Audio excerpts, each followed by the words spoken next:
Going on, Internet? I'm Christopher Peterson, and you're listening to the NerdEXP Gamecast. I'm hanging out with Zach. Hola. And Kenny. What's up? And this is our inaugural episode. We're going to go through this week's top headlines in gaming. The point of all this? To start a conversation and help you level up your nerd IQ. I already kind of reached out to some people and got a couple inaugural questions. MK1982 on the MyIGN boards says, what do you look for in a podcast? So I think this is kind of maybe a great question because maybe this will kind of give some insight on what we hope to create along the way. So I guess Zach, what do you do? What podcasts do you enjoy listening to and why? Well, for the longest time, it was Podcast Beyond. Beyond. And I feel like I'm not as loyal to Podcast Beyond because now that Greg and Colin aren't really on there, it's kind of eh. But, it still could be good. But what I always look for in a podcast is personality. That's what you should look for in a podcast. But I don't know. I haven't really been into podcasts for too long, so I'm still charting that area, finding new people. What about you guys? For me, I don't have too much experience with podcasts, but usually I listen to Game Explains discussions, some other anonymous things, or not anonymous, but random things that show up from time to time. I'll check it out. Yeah, I think Beyond was definitely my first entry into podcasting, and it really sprungboarded me into the whole IGN suite. There are some personalities that I gravitated towards, and to be honest, it's really nebulous. It's hard to put my finger on. I think it needs to be something that I'm interested in, but the personality still needs to jive. I listened to The Angry Chicken, which is a Hearthstone podcast, and I only care about them for the news. The second they go off topic, I don't care. I'll start skipping sections at a time. But, like you said, Greg Miller, Colin Moriarty, I can listen to them talk about Portillo and Long Island and stuff that I don't care about for great lengths. And I don't know what the mental difference is. But I hope that we're able to capture that here because I definitely don't think that we'll stay on topic the entire time. And probably not. and open tangents, and it's just the nature of conversation. Yep. I do want this to be a conversation. That's why I reached out to people who I know online through my IGN. That's why I reached out to you guys because you guys are part of the community, and we have good interactions there. So hope that community grows, and there's other people from that blogging site who've already kind of expressed an interest on being on subsequent episodes. So maybe we'll kind of have a rotating cast. Yeah, that'd be cool. Sounds good. Another question came from Twitter. I am Bill McNeil. Says, do you think Uncharted 4 will be released in 2015? It better. I think so. I think it's been in development for quite a while. I know, especially after seeing gameplay for that. I want it now. I'm done waiting. Oh yeah. I think you nailed it on the head. It's the gameplay. I wouldn't believe that the game is coming out, except for the fact that gameplay footage at PlayStation Experience was sharp and spot on. And it looks like a nice. It was so good. So good. Yeah, I remember. Go ahead. What? I remember as soon as I saw that footage, I was watching it. My girlfriend's over, and she's like, "Do I need to leave you alone for a moment?" And she's like, "You're really into this." And oh man, it's gonna be a great game.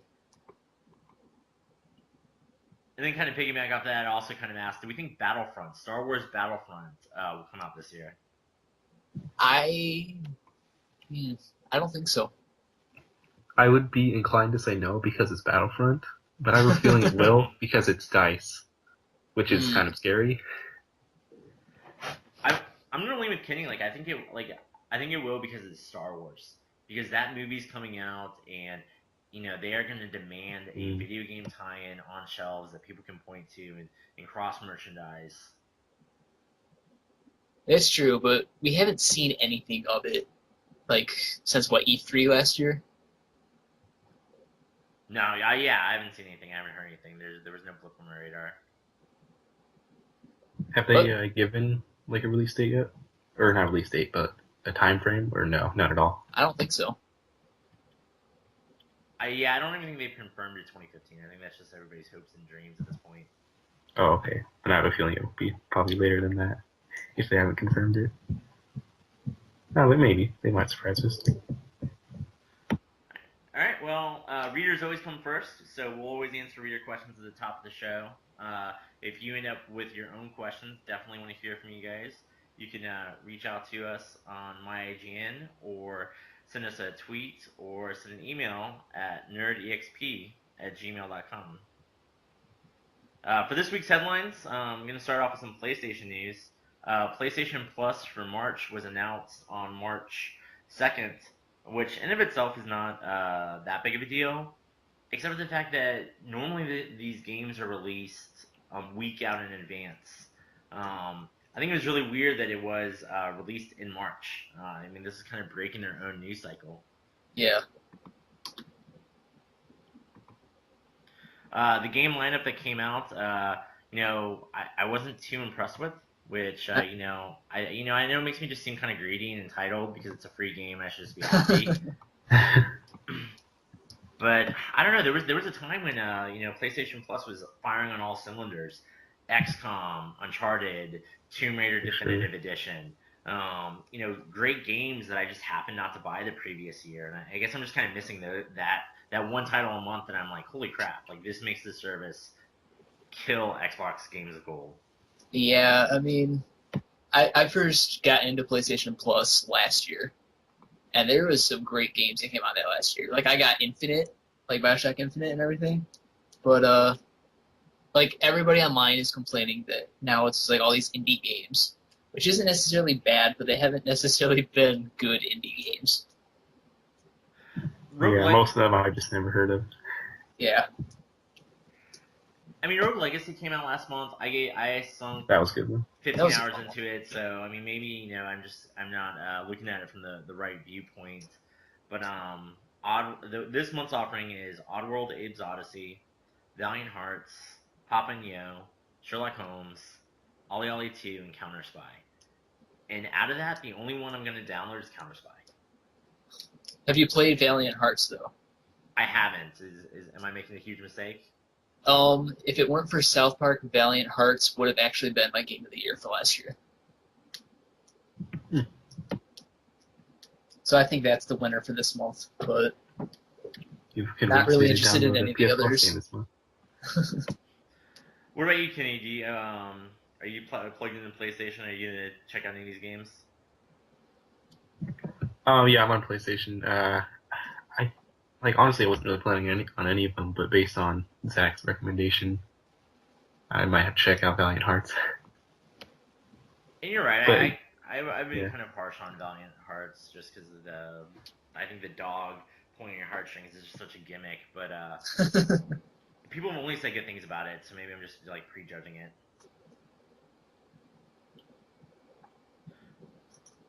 All right, coming out of GDC, Wolfenstein Old Blood was announced. This is going to be a prequel, which is kind of a dirty word a lot of times. But it's going to be a standalone title, $20, and it's releasing in May. And right now it got announced in March. Well, that's pretty fast. Yeah, I don't know. I can't speak to the quality of the game, but I am thrilled for this news cycle. Like, I'm kind of reaching at a point where I am tired of the 2 years, here's a screen grab, here's a character model, just slow trickle of information. I like the fact that we're just hearing about this game, and it's ostensibly going to be, like, in shelves, just around the corner. Yeah. Yeah, I prefer that too when it's just like comes out pretty quick from when they announce it. I'd rather they don't say anything and then tell us like much later than tell us like as soon as they start making it. Mm-hmm.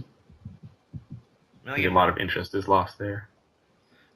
Absolutely. I mean, Last Guardian is more of and I know that's the easy example to pick on. But I mean, its story of its development is far more interesting than the game that they'll ever manage to create at this point. Yup.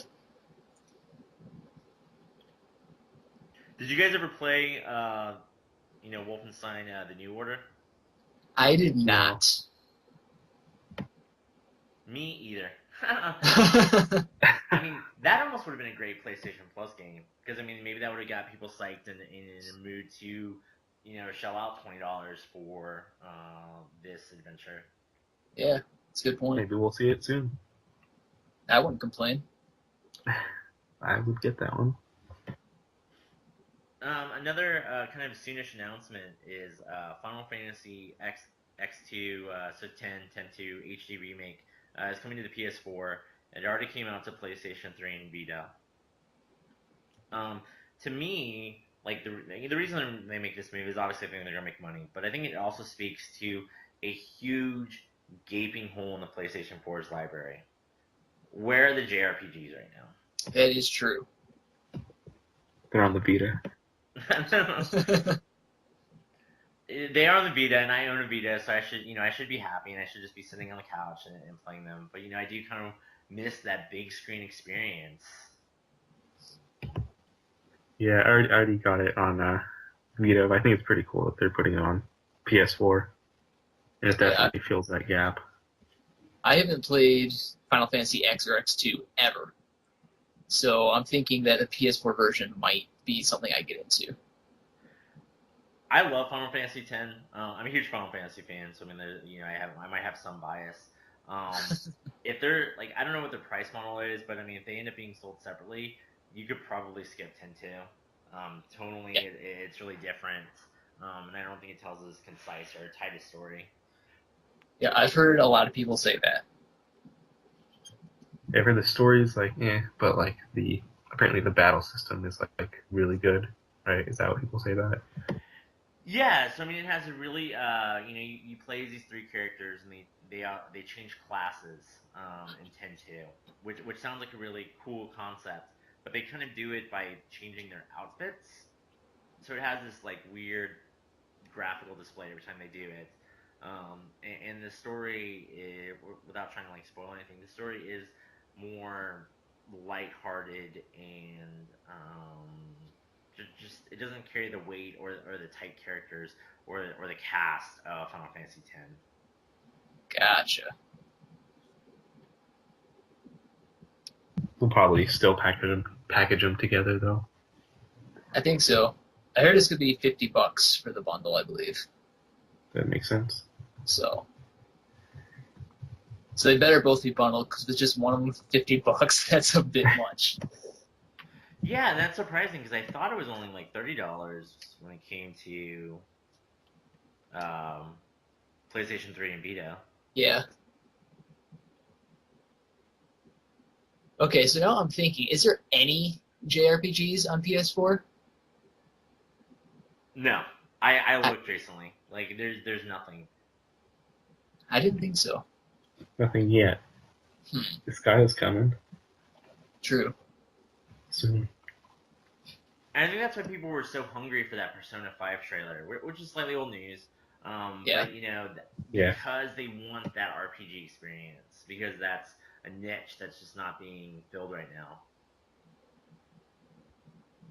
Yeah, so, yeah, even though it's not on here, have you guys played any of the Persona games, or? No. Neither have I. I played Persona 4 Golden. I think it's one of the best titles that you can get on the Vita. I picked it up late too, so everybody had already sung its praises and built up the hype, and I was like, I doubt it. But I saw it on sale, so I picked it up, and it was definitely worth it. It was a great experience. I went through and played it twice and got the platinum. So it's a great game. If you love that genre, you'll love this game. So, a question about that platinum. That's supposed to be a really time-consuming one, right? Yeah, so I did I did a pure playthrough where I didn't look at any guides and just went through and did this story, and then I did my second playthrough, and part of the conceit of Persona 4 is that each day you can only spend so much time with certain characters, and you have to spend time with characters to build up your rank and your bond with them. So I had to cheat, and I looked at a guide, and it kind of walked me through who I was supposed to spend each day with on that second playthrough. Gotcha. Yeah, I was hearing people spending like 200-300 hours on it. I was like, oh my god. I think I squeezed it in, I don't know, like a little over 100. So I think it took me like about 60 hours, like reading everything and going through. But that second playthrough, I just sped through. I skipped all the dialogue and just. That's a lot of time. I think that not the trophy count withstanding, the game experience itself is definitely worth the cost of entrance and kind of a shot. Yeah, I might have to get a Vita. I mean, there's that, and there's a bunch of other games on there. And then plus with PlayStation Plus, I have like this huge library of Vita games building up now. Yeah, I mean that's why I got my Vita. Is because after 2-3 months of the PlayStation Plus, and especially those first couple months was Uncharted and Gravity Rush, and Final Fantasy Tactics. I was like, man, I have to own this machine, or I'm leaving money on the table by not buying a Vita. Yep. Yeah, I got the Vita release expecting Monster Hunter to come out for it. I didn't have a PSP before. That never happened. But I love Monster Hunter 4 even 3DS, so it's okay. It's very okay. Moving on to kind of cross-platform news, Mad Max has a release date for the PS4 and Xbox One. I don't really like this game in of itself. It's not like super exciting to me. But the fact that they went ahead and canceled the PS3 and 360 version that was previously announced. I mean, does this mean to you guys that kind of Last Gen is officially dead? Maybe. I mean, so. Oh, you can go ahead. No, I was just gonna say that's a safe answer. I said, yeah, I was reading about this today, and everybody's getting like, why are they canceling this? Now I'm not going to be able to get it. But I almost feel like focusing just on the PlayStation 4, the Xbox One, and the PC version is going to make it possibly a better game. Because they're not going to have to hold back development and try to get it working on both systems. They can fully focus on the new gen stuff. So. Yeah, I agree with you. I mean, everybody was super excited when Arkham Knight was next gen only. Yeah. Because I mean, that kind of proved that, like to your point, that there wasn't going to be a down-res version or an up-res version, and they were just going to be able to focus on one engine and create the best game possible. And I agree with you that that's probably the exact approach that Mad Max is taking here.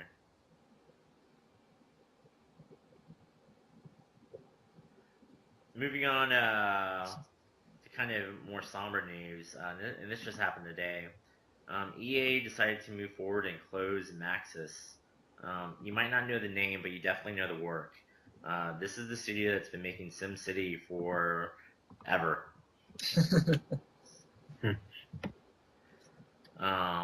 EA says that they're still going to move forward with SimCity, but the studio is closed. Kind of conflicting reports. EA saying that those people will be moved to other branches of EA, but some employees have kind of tweeted out saying the entire studio is being shut down. Wow. Do you think this might be a direct result of the SimCity's like poor online infrastructure and performance when it came out recently?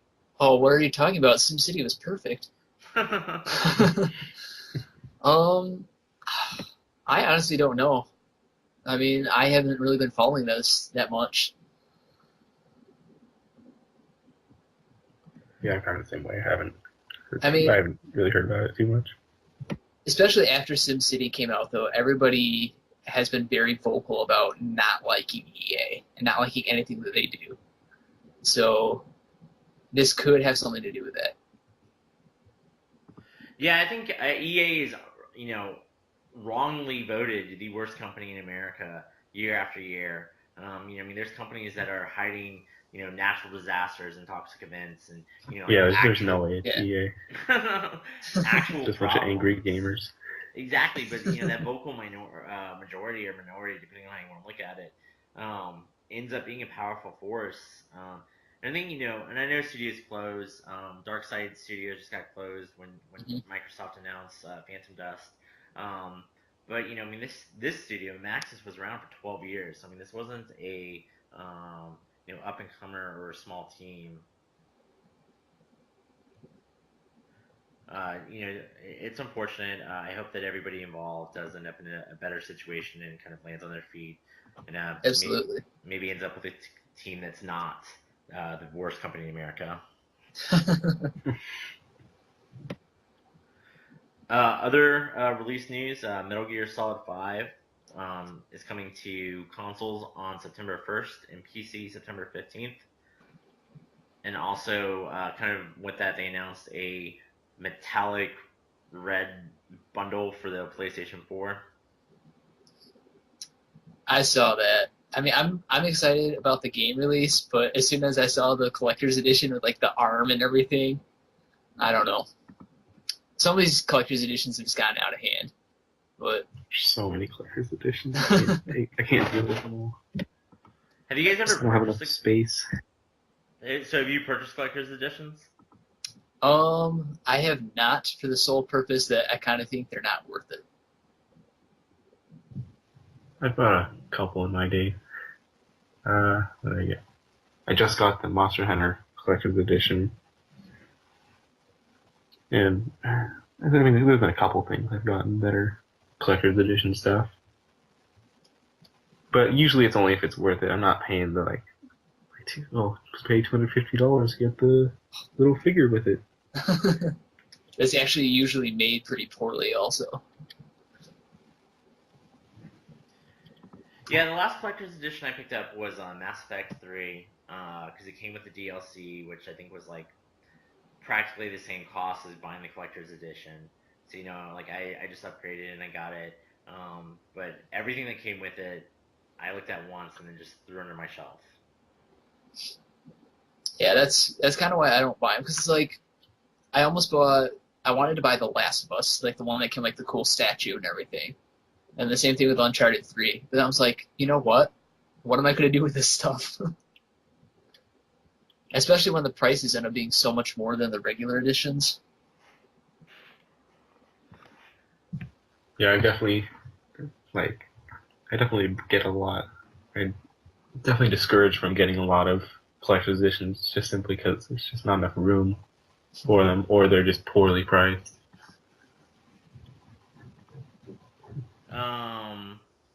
Yeah, so kind of speaking of price, in my sad attempt at a segue, Microsoft recently announced, I think this is going to be potentially huge, that Xbox and Windows 10 will start seeing cross-buy functionality. Yeah, that's going to be big. Really? That's pretty cool. That's really cool. So anything that you purchase for one system will be playable on the other. PlayStation has been doing this for years to great fan success, and Nintendo's tried to implement this. So I guess it'll just be to see how much support that it ends up actually receiving. Yeah. Yeah, it could be really good. And I'd hope Nintendo would eventually do something like this. Actually, that would be really nice. People have been hoping Nintendo would do something like this for years, and I agree. I don't know, Nintendo. I feel like even to this day, Nintendo's still a toy company. They just happen to be making video games right now, and they don't really care about everything else that goes on in the video game space. Nintendo's Nintendo; they're gonna do their thing. And if you like it, that's great. If you don't, they don't really care. And that they do hold that swagger and that mentality. Yeah, I like that about Nintendo, to be honest. It's nice to see that's kind of their some charm. originality. Yeah.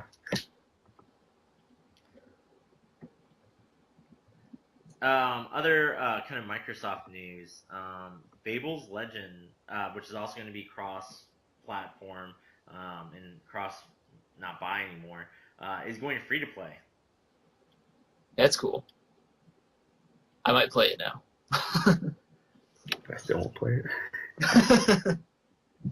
I don't really care about Fable. I mean, this game is so far removed from Fable. It's only Fable's in name. Yep. So you said you might play it. Are you more interested to play as a hero or a dungeon master? I think the Dungeon Master sounds pretty cool. I think that when they're moving forward with this cross play between heroes and dungeon master, and for anybody who doesn't know, the dungeon master will be a player, not a computer controlled component of the game. I would see that the more skilled dungeon masters will probably be Windows 10 players. That's a good point. And then maybe your heroes will gravitate more towards the controller. I can see that. With my little knowledge of the game, I think that makes sense. Just from a basic standpoint. It's like the Dungeon Master has like almost an RTS style of control, right? Yeah, absolutely. They pre-select the units, and then they have an overhead view of the map and lay the terrain. And I think they go into the game world. I don't know exactly how long, but they go into the game world before the player, so they have time to like set up some obstacles and preset some monsters, and just kind of put opportunities for the heroes to fail from the get-go. And then the heroes play like a third-person over-the-shoulder view, so kind of get that more action-oriented feel to all their combat. I think this is a great move. I think that Fable Legends had very mixed buzz, as kind of our you guys illustrated. And this maneuver, moving into free-to-play, is a gesture of goodwill. Free-to-play is no longer the cuss word that it was at one point. With Heroes of the Storm and Hearthstone, and Team Fortress 2 and Counter-Strike, kind of proving a good business model. Yeah. Still definitely worried. Lionhead Games never really published anything like this, so it'll be interesting to see how they move forward. Maybe, hopefully, this will bring the Fable name back to something good. I definitely could see that. For better or worse, Peter, I'm going to butcher his name, but he's listening, so he can tell me how wrong I got it. Peter Moynihan? Everybody knows who I'm talking about, hopefully. Creator Fable, Promiser. He left the studio, so they're no longer tied to like his vision and kind of his overpromise. So maybe this is kind of them realigning themselves with what they want to do. We can hope. Shovel Knight recently announced for coming out to the PlayStation 4, Vita, and PlayStation 3. Just got announced today that it's also going to be coming to the Xbox One. Not Xbox 360, which I think is slightly interesting. That is interesting. That it's coming to the all PlayStation platforms. I don't know if there's any behind-the-scenes scenario there with Yacht Club or what. But as part of that bundle, Shovel Knight is going to have the Battletoads included into the game. That's so weird, but so cool. Do you think this is what Phil Spencer wore the Battletoad shirt for? Like, do you think this is what they've been hinting at? I don't know. He might have been. It's a cool inclusion, but I don't know. Like, I don't know if I would have expected more. Like a full-blown Battletoads release, and this is still just more of a piece of the puzzle and a piece of the hints. But here, at the same time, though, has anybody really wanted another Battletoads? Personally, no. Like, I haven't. No. I never played the original, even, to be honest. Have either of you? Nah. I've played it, and I don't understand why it's hyped up as much as it is. Like, it's difficult, and I feel like that's the only thing it's really known for. Yeah, it's difficult. I've read lots of articles about Battletoads after the fact. But it's almost difficult because the game is broken, not because it's hard. Yeah.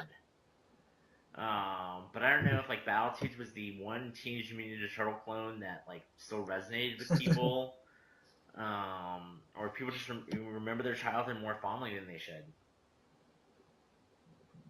Yeah, I mean, that definitely happens. I'll go back and replay some games I used to love when I was a kid, and they just don't hold up well, or I'm like, I liked this? Yeah, for me, one of my friends put his Nintendo 64 out of the closet, and he pulled out GoldenEye, and we were all really excited to play GoldenEye. I can't tell you, going from a modern-day controller to a Nintendo 64 controller, how stupid non-dual analog feels. Oh, it's so bad. It's so bad now. I mean, you either can move or you can aim. The fact that you can't do both at the same time just seems broken. Not to mention the fact that the N64 controller is just a mess to begin with. When you guys held that controller... Unless you got 3 hands. When you held that controller for the first time, where did you put your left hand? On the left side. Like, there's the 3 protrusions on it. Yeah, I have like a regular controller. I did So too. it doesn't bother me that much, because when you hold it, you just hold it like normal. But still, it's just such a weird design. I held the far left too, and I was like, how would, because I was a kid, reaching for that Z button. I was like, how can my hand make it? Like, this makes no sense. And then somebody said, no, you hold the middle one with your left hand, and I'm like, oh, that's weird. What kind of sorcery is this? Speaking of Nintendo, coming out of GDC, they did have a whole slew of games announced. Some of them are kind of ports that are on other systems, which, can't really knock them too much. I mean, PlayStation and Microsoft are getting Shovel Knight and hand-me-downs from PC left and right. Yeah. But just real quick, I'm going to run through the games. If any stick out to you or you guys recognize any, definitely shout out. The 3DS is getting Box Boy. I've never even heard of it. Me either. Wii U's getting Runbow, Swords and Soldier 2, Never Alone, Affordable Space Adventures, and then these are PS4 ports, Octodad and Don't Starve. Yeah, so Octodad and Don't Starve were the only ones out of those I've heard of. And that makes sense because Sony promoted those heavily. Yeah, they did. And Don't Starve was a PS Plus game. That is true. Which I never played. I think Octodad was PS Plus also. It wasn't in the States. Like, I don't know. I might be wrong. Yeah. And then both, probably the most successful out of this group, Mario vs. Donkey Kong, Tripping Stars. Yeah. Yeah, I like the first one, but I don't know, I'm just not too interested in this new one. The original one was on Game Boy, right? To be honest, like we talked about 64, that was the last time that I was knee-deep in the Nintendo ecosystem. That's about right for me, too. So I've never played a Mario vs. Donkey Kong game since Donkey Kong. I don't think you're missing too much. Yeah. Any other thoughts on any of these games, or do you guys even own a Wii U or 3DS? Like, would you even be in a position to play any of these? Yeah, I got both systems, but I don't think I care about a single one of those games. I don't have either of them. Me either. I keep waiting for the Wii U to hit a price point that I can feel like I can justify playing it and buying it, but I don't even know what that is. Like, I saw one for $250, and even then I was kind of like, oh, I don't know. So, what's your price point that you would buy one at? I think 200 with a game. So I know that's a long ways off. Yeah. And I think I'll probably pick one up when the new Legend of Zelda comes out. But Ooh. Did you play Skyward Sword? I did. Okay. Yeah, I agree. And that was everybody's reaction. Like I had a Wii, but Skyward Sword came and I didn't even bother buying it. So I don't know if a new Zelda Wii U is enough to fix that in my mind. I mean, you might like Skyward Sword. It's really up to the person. But I just know I personally was not a fan.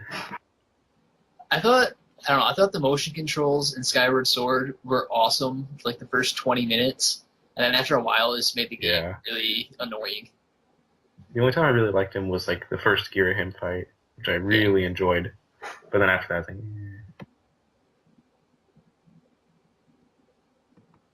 Who knows? Maybe with it being on the Wii U and going back to regular buttons and everything, maybe it'll be a better game. Yeah. Or at least play better. I didn't even think about that. What if they do like some weird gamepad, like, oh, this is how you throw your bombs, and No, I think they confirmed it's like normal controls. I don't think it's anything weird. Thank God. I'm pretty sure the pad is just like map. I mean, you're probably right. That's what's been regulated too for most games that I've seen. So yeah, which is kind of disappointing in some cases. Like Mario Kart 8, I felt like it was just a horn, whereas instead it could have been like a rear view mirror, which would have been really cool. That would have been awesome. I mean, I don't know. Nintendo, a lot of lost potential. Yeah. Yeah. Moving on to some PC news. World of Warcraft is going to start allowing people to sell a month of their subscription to another WoW player for in-game gold. I have no idea why, the economies of scale of how this is going to work. Blizzard doesn't either. They have said that they're going to control the price. It's not going to be like the Diablo auction house where stuff just goes crazy. But, I mean, they are trying to create a world where you could potentially play World of Warcraft free.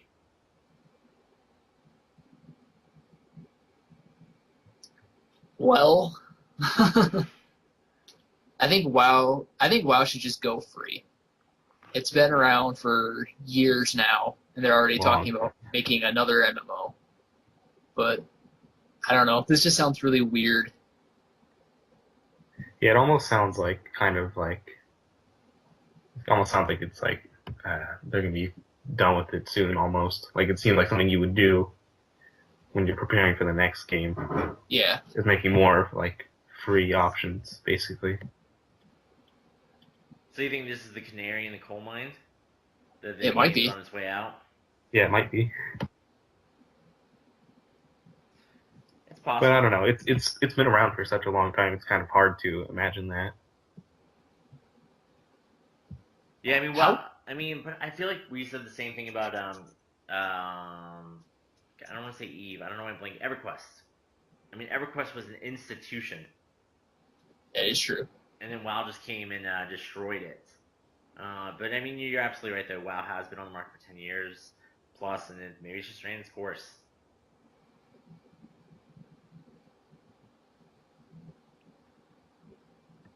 Kind of our last news story to come out of GDC. Valve and HTC are partnering for a Vive VR headset, and kind of harkening back to what we said about Wolfenstein, and it's coming out this year. That's kind of cool. I think this will make it the first one to market. We have Morpheus and Oculus Rift and HoloLens all kind of being prototyped and shown around as, dev kits, but none of them have a release date in this year. So have any of you guys actually been able to get your hands on one of these virtual reality headsets? Nope. No. My only time playing virtual reality was 20 years ago in a mall. So no, I haven't had a chance to, what are your guys' thoughts? Like, are you pro this or? I don't know if I can really be for it if I haven't used it yet. Yeah, I feel the same way. Like, I just don't really know about it yet, really. I mean, it sounds cool, but then I've also Yeah. heard people like it's really disorienting, and I don't know. I think I need to definitely want to actually, see support. yeah, Like, because if it's not supported, then there's no point. It'd be like buying Connect. Like, there's just no support. There's just no point to buying it unless you're playing dance games. hey, those dance games are amazing. Said nobody ever. I think I think you're onto something though with the support and the Connect, and that's what I'm worried about these VR headsets is that these will be add-ons that people think are really cool but not actually go anywhere. It feels very much like 3D. Like Yeah, 3D hit it big. 3D TVs, people were buying them. It wasn't just the developers and movie makers trying to push it. People were interested in it, but then they brought it in their home and they were like, "This isn't that great. It's kind of a hassle. I'll just watch it normally." yeah. Um, so I don't know. Like I think that we'll see the same thing happen, and and not just movies. I think that's one reason why the Wii failed with all the remotes and the joysticks, and Guitar Hero and the plastic instruments. And this is going to be a really expensive plastic instrument.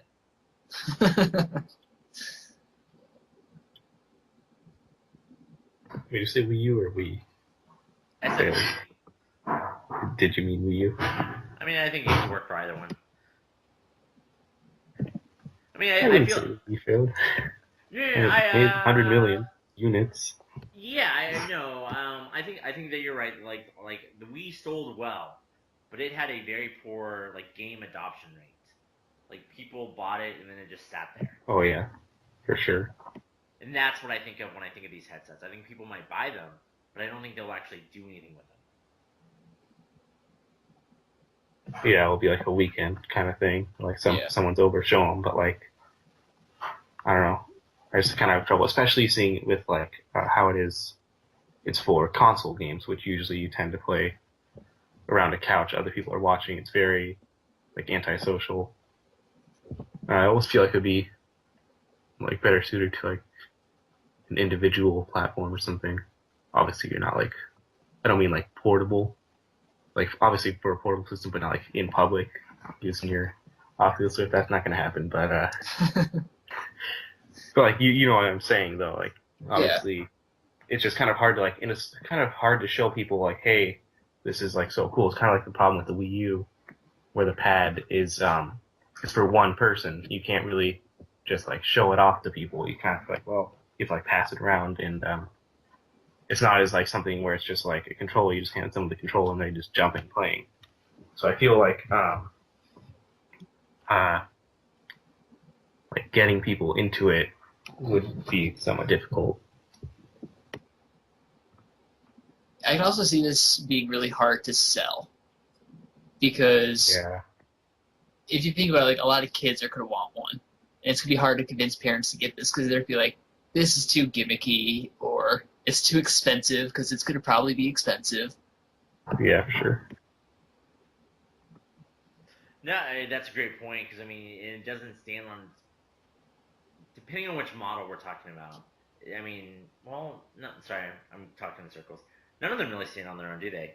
Like Morpheus requires a PlayStation 4. Yep. HoloLens requires an Xbox One. And then Valve and Oculus Rift, they both require PCs. Like you can't just have this by itself. Yeah, I mean, people are going to buy them, but it's going to be hard to justify spending a couple $100 for an accessory. Yeah, it's kind of like the Sega 32X kind of problem. Yeah. Where, or Sega CD, where it's like you have to have the initial console first, which limits the user base by a lot. I think those are all excellent points. So, what have you guys been playing recently? Like, what titles have grabbed your interest? And this doesn't have to be new releases, like just, past week or so, what have you actually picked up a controller and dove into? Monster Hunter 4 Ultimate on 3DS.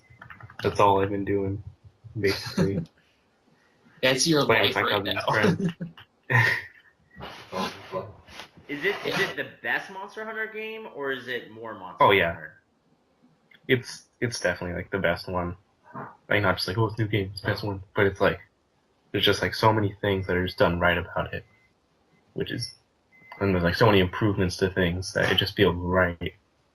Oh, go ahead, Zach.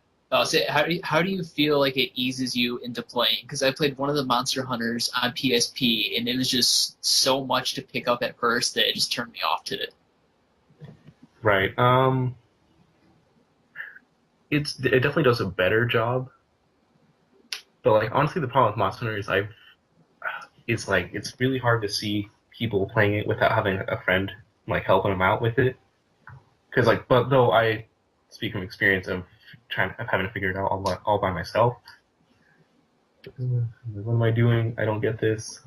Until like I basically just kept experimenting with like what do you do? Like what do you play with? What weapon do you use? Just messing around with it, and I ended up really enjoying it. I think for Monster Hunter Tri on Wii, and so but it took me a while to kind of figure it out. And like everyone else I knew that had played the series before, they're like, yeah, I played on like the PSP one with my brothers, but I I just didn't get it, and like it just took forever to like kill the monster. I just didn't know what I was doing, and so but I got my cousins Mike and Steve, Hidden Emerald and X Element on the Wii U version of Monster Hunter 3 Ultimate, and like I was like, as soon as like I explained everything to them, I'm like, this is what you got to do. You got to know this. You got to do this. Got to try these things. Then they just instantly loved it because they knew what they were doing, which is something that games definitely have a problem doing. They really have trouble easing people into it. That's probably what I was missing when I tried it. Well, I mean, that sounds great. Definitely glad you're enjoying it, and glad the series is still going strong. I haven't had an opportunity to play Monster Hunter, but everybody I know who's ever jumped to that franchise has fallen in love with it. Yeah. What have you been playing, Zach? I just finished beating Ni no Kuni on PS3. So it took me like 60 hours to get through that campaign. And I'm questioning whether or not I want to spend another 20 hours trying to get the last couple of trophies for the platinum. That's always the rub. Yep. And then I just started, was it Thief from last month on PlayStation Plus. And I don't know how I feel about it right now. Is this your first Thief game? It is. It was mine too, and everybody online kind of indicated that it's not. It's Thief in name. It wasn't what they wanted. Like Gotcha. Dishonored was what they wanted. Yeah, I love Dishonored. So. Definitely sounds good. I've been playing. I played The Order. I finished that up recently. Wrote a review about that.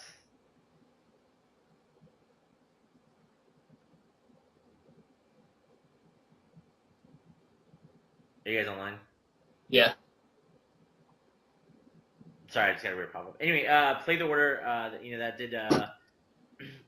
It was a bad game, and not because it was short, and not because it was cinematic, but because of the story. The story just fell apart. Like I could have forgiven that game for being 7 hours if it had a tight story.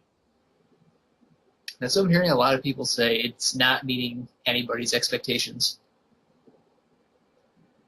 And then I also started playing Plants vs. Zombies Garden Warfare. It's a over-the-shoulder third-person shooter that was free during PlayStation Anniversary. EA gave it out. Oh, I forgot about that. It's okay.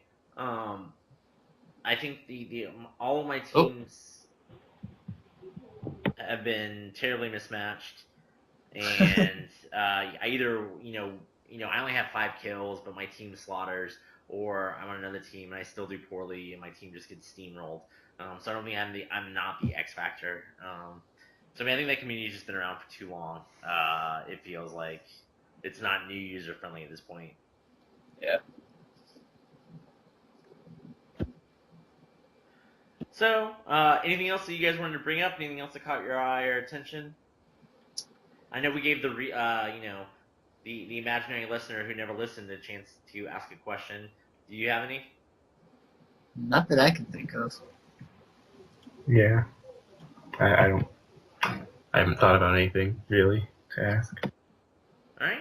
Well, if you're out there listening, I hope you enjoyed the first episode of Mini of the NerdEXP Gamecast. If you want to hear more from us, you can follow me on Twitter. I'm at NerdEXP. If I got back to Twitter, it's at Zeber. My Twitter is at Lord Voltaire. Okay. We're just three friends who met through the MyIGN community.